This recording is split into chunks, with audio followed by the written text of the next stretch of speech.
Welcome to Baby Boomer Tales. My name's Jim. You can find us at babyboomertales.com. You can listen to our podcast at Spotify, Apple Podcasts, Player FM, and more. You can visit our YouTube channel, Baby Boomer Tales, and visit our Facebook page. Thank you for riding along today. Title of today's episode is, Was I a Good Big Brother? I was born up in the north central Colorado Rocky Mountains, 8,000 feet above sea level, and at 1 year old, my family moved to San Diego. I think my dad saw opportunity there. His parents and his brother all lived there, and so we moved to the San Diego area and lived there for just about 4 years. While I was there, my mother gave birth to my brother John.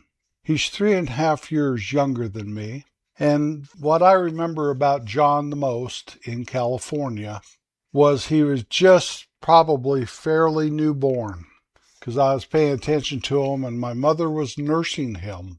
And I walked up to her just with wonder in my eyes, like, what is going on here? And I pointed to the breast he was suckling on, and I said, Mama, is that chocolate and the other one white? I can remember doing that. I was maybe 4 years old, maybe. Probably not quite that old. So I'm the only one that's ever really found humor in that story. And it endears me to my mother, how she was such a good mom to all of us kids.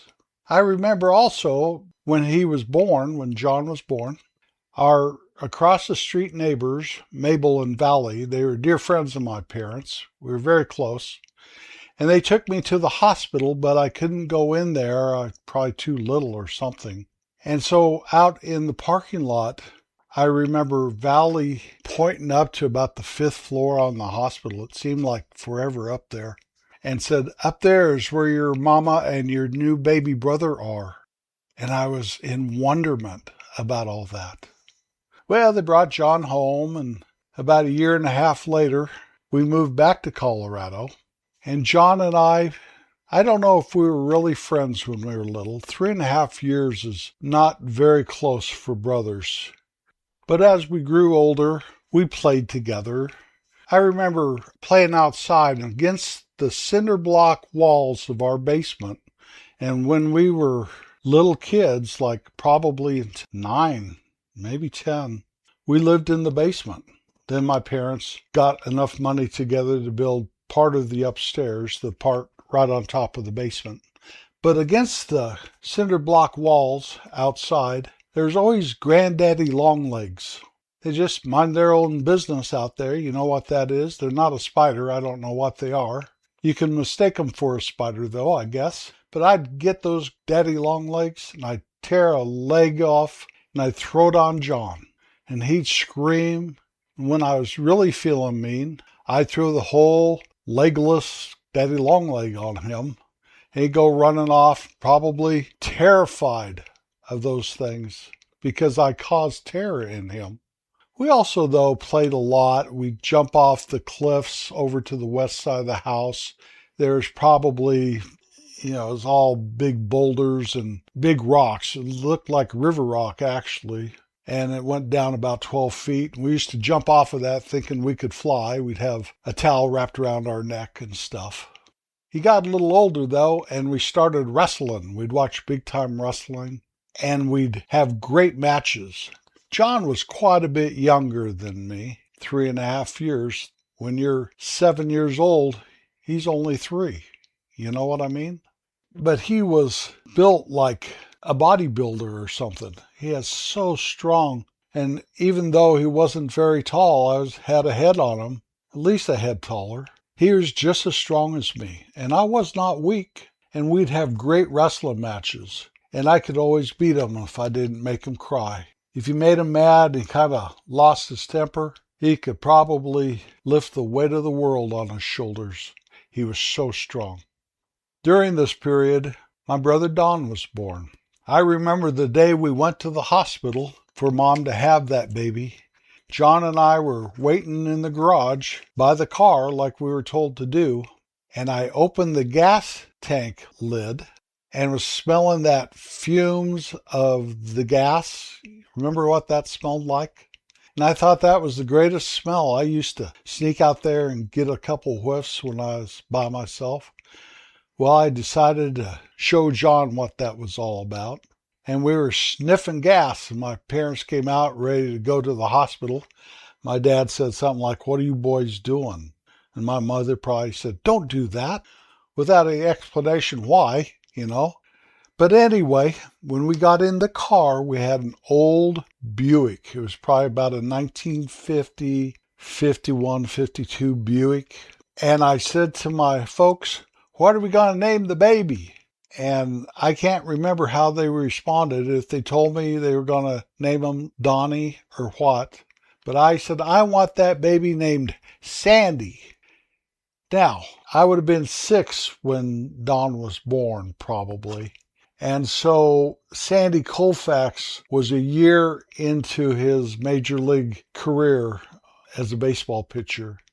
But I think at 6 years old, I was too young to really know who Sandy Koufax was, or even probably follow baseball. I probably did not do that at 6. So I don't know where I came up with the name Sandy. Part of me wants to think I had an imaginary friend named Sandy.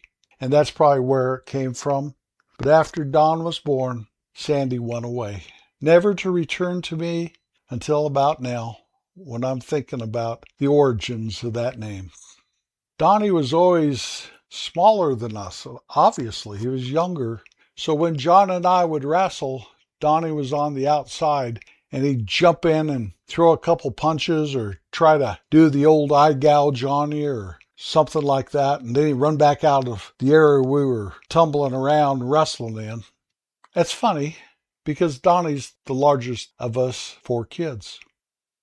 My sister Janice was born, and I'm 8 years older than Janice, so she is quite a bit younger. And of course, I probably led the charge saying that Janice was the princess, because all of a sudden, all of the attention was towards the baby. You know what I mean? I think an 8-year-old boy should probably be old enough to understand that, but a 5 and a 2-year-old boy, there's no way. But I led that charge that she was the princess. Well, as she got older and she started collecting dolls, when Janice was not around, I'd go into her room and I'd smash her dolls together, one-on-one, bam, and have wrestling contests with the dolls, like big-time wrestling. Of course, the heaviest doll would always win the matches, and so Barbie never had a chance against some of those big old itsy bitsy wetsy the diaper baby, those dolls that were life size. Anyway, I think I broke a Barbie once. That was probably the end of my big time wrestling in her room. I was into sports. John was into horses and snowmobiles. Don, as he grew up, tried to be in both worlds.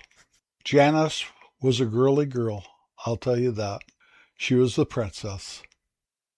Now, I wasn't mean to my brothers and my sister at all, but I wasn't nice sometimes.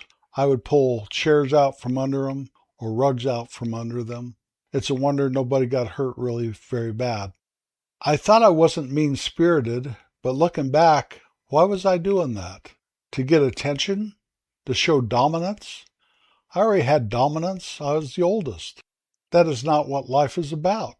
Life is about loving and giving and sharing, not showing who's the toughest one, especially when there is no threat from people that love you. Especially. Well, after high school, I left home. I just left.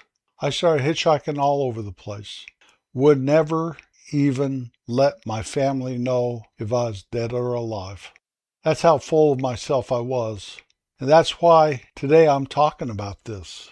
Trying to look back and see if I was a good big brother, if I was a good son.